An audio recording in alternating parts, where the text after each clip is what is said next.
I was eating breakfast when my mom walked up and slapped a cereal bowl right out of my hands. The bowl shattered on the floor, milk spraying everywhere.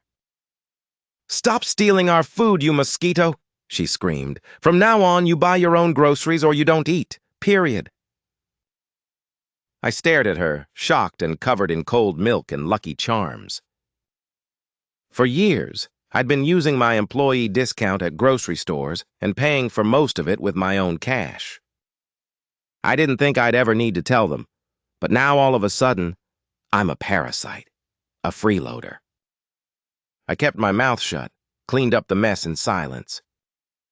Then I went out, bought a few groceries for myself, kept every receipt, and labeled everything with my name.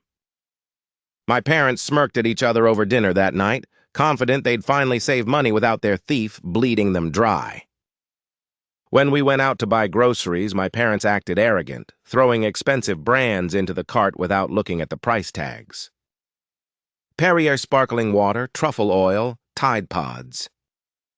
When they made it to the cashier and saw the huge $400 price, their smiles completely disappeared. "This place is price gouging," my dad yelled when he got home.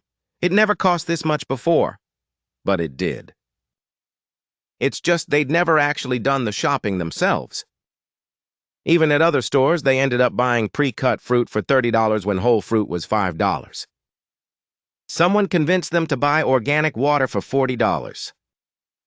Falling for the classic. It's to keep you feeling young and take away all the back pain. They missed out on Tuesday senior discounts, missed every buy one, get one sale, threw out receipts with $50 off coupons on the back, and bought things that wouldn't even work with our electric stove. By the end of the month, my parents had spent $2,500 on groceries just for the two of them. Half of them rotting away because they didn't know what needed refrigeration and what didn't. It was sad. I honestly wanted to help them, but each time I tried to correct them, they yelled at me. "Now you want to help us after we've just paid after leeching off us. Okay, fine. I'm at peace. Have things your way." Soon, Thanksgiving arrived. I was in my room when I heard car doors slamming and guests pouring in. My aunt's voice carried through the walls, marveling at all the food, and my mom started bragging about how much they saved without having me around to drag them down. I heard chairs scraping the floor when everyone sat around the dinner table while my mom proudly listed off everything she bought. $40 Heritage turkey, $60 honey-glazed ham, Perrier water for everyone, truffle mashed potatoes, $30 pre-cut fruit tray. My aunt suddenly choked on her water. $40 for a turkey? Are you insane? They're $12 at Kroger.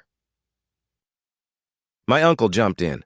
$30 for cut fruit? You know they sell whole watermelons for $5, right? The voices started overlapping. "You bought Perrier for Thanksgiving dinner. Truffle oil is a scam. It's not even real truffle. Why didn't you shop on Tuesday? Senior discount. There was a buy one, get one sale all week." I snuck down and sat on the stairs watching the commotion. My parents started trembling nervously at the sudden attack of advice, the same advice that I'd been telling them over the past month.